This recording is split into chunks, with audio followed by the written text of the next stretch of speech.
Standard 11, Math Part 1, Chapter 4, Determinants and Matrices. Now, this representation is of determinant. This is called determinant, where A, B, C, and D are elements of the determinant. Now, what are the uses of determinant? To solve simultaneous equation in two variables, and they are also useful in engineering applications and economics. तर हे जे representation आहे हे जे असं आहे ह्याच्यात A B C D हे जे आहे आणि असे इथे दोन अशा पॅरलल लाईन्स आहेत. हे रिप्रेझेंटेशन कशाचं आहे तर डिटर्मिनंटचं आहे. आणि ऑफ ऑर्डर 2 इथे 2 ऑर्डर मध्ये हा डिटर्मिनंट आहे. फर्स्ट रो मध्ये ए आणि बी हे एलिमेंट्स आहेत, घटक आहेत, आणि सी आणि डी हे सेकंड रो मध्ये एलिमेंट्स आहेत. तर ए आणि बी हे फर्स्ट रो मध्ये, सी आणि डी हे सेकंड रो मध्ये, आणि कॉलम मध्ये फर्स्ट कॉलम मध्ये ए आणि सी हे एलिमेंट्स आहेत. In second column, B and D are elements. Now there are 4 elements and this determinant is order of 2. तर ह्याची ऑर्डर किती आहे 2 ऑर्डर आहे. आणि डिटर्मिनंट मध्ये किती एलिमेंट्स आहेत तर 4 एलिमेंट्स आहेत. कोणते कोणते एलिमेंट्स आहेत ए बी सी आणि डी हे काय आहेत एलिमेंट्स आहेत, म्हणजे घटक आहेत.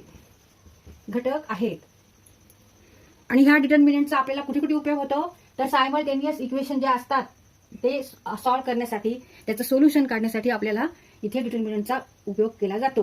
तसंच हे कुठे कुठे अजून उपयोगाला येतात तर इंजिनिअरिंग ऍप्लिकेशन आणि इकॉनॉमिक्स ह्याच्यामध्ये सुद्धा ह्यांचा वापर केला जातो. आता ह्या डिटर्मिनंटची व्हॅल्यू किती आहे, किंमत किती आहे, तर व्हॅल्यू काढण्यासाठी काय करायचं आपल्याला मल्टिप्लिकेशन करायचं, इथे क्रॉस मल्टिप्लिकेशन, आणि त्याच्यामध्ये मायनस घ्यायचंय, सबट्रॅक्शन घ्यायचंय, वजाबाकी घ्यायची. A into D A D minus B into C B C ही काय आहे ह्या डिटर्मिनंटची व्हॅल्यू आहे. Value of determinant, the value of the determinant is AD minus BC. आता अजून आपण एक्झाम्पल सॉल्व्ह करू. आता ह्या डिटर्मिनंटची आपल्याला व्हॅल्यू काढायची, किंमत काढायची. परत इकडे जसं आपण केलं तसंच इथे करायचंय, क्रॉस मल्टिप्लिकेशन घ्यायचंय आणि सबट्रॅक्शन करायचं. मग 7 इंटू 3 मायनस, इथे मायनस आहे, निगेटिव्ह आहे इथे, निगेटिव्ह 4 इंटू 9. आता मल्टिप्लिकेशन करायचं 7 into 3 21 minus in bracket 4 into 9 36, negative 36. Now 21 plus 36.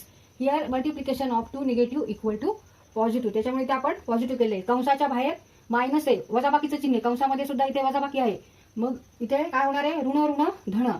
21 अधिक 36, 21 अधिक 36 इथे बेरीज करायची. 1 आणि 6 7, 2 आणि 3 5 57. मग ह्या डिटर्मिनंटची व्हॅल्यू किंमत किती आहे 57. आता इथे ह्या डिटर्मिनंटची आपल्याला व्हॅल्यू काढायचे आहेत. तर इथे सगळे हे जे आहेत एलिमेंट्स हे कशामध्ये आहेत ट्रिग्नोमेट्रिक फंक्शन्स आहेत, हे रेशोज आहेत, ट्रिग्नोमेट्रिक रेशोज आहेत.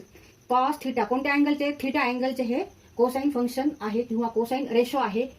Cos theta, sine theta, negative sine theta आणि कॉस थिटा. ह्या डिटर्मिनंटची आपल्याला व्हॅल्यू काढायची, किंमत काढायची. परत इथे आपल्याला क्रॉस मल्टिप्लिकेशन घ्यायचे आणि वजाबाकी घ्यायची. Cos theta into cos theta minus in bracket negative sine theta into sine theta. दोन्हीकडे इथे साइन थिटा आहे. मग आता cos theta into cos theta, cos square theta minus negative sine theta into sine theta, sine square theta. Cos square theta, negative negative become positive, ऋण ऋण धन, sine square theta. But we know that cos square theta plus sine square theta equal to 1. This is identity, trigonometric fundamental identity. Cos square theta plus sin square theta equal to 1, or sin square theta plus cos square theta equal to 1. आता इथे ह्या determinant मधले elements कोणते आहेत 4i, इथे negative 2i आणि 7, where i square equal to negative 1. आता हिची आपल्याला व्हॅल्यू काढायची. परत take cross multiplication 4 into 7, then subtraction negative 2i into i, 28 minus 2i square, I into I square, but I square equal to negative 1. 28 minus negative 2, negative 1 equal to 28 minus negative become positive. 2 into 1 2 means 28 minus 2 equal to 26. Therefore value of this determinant is 26.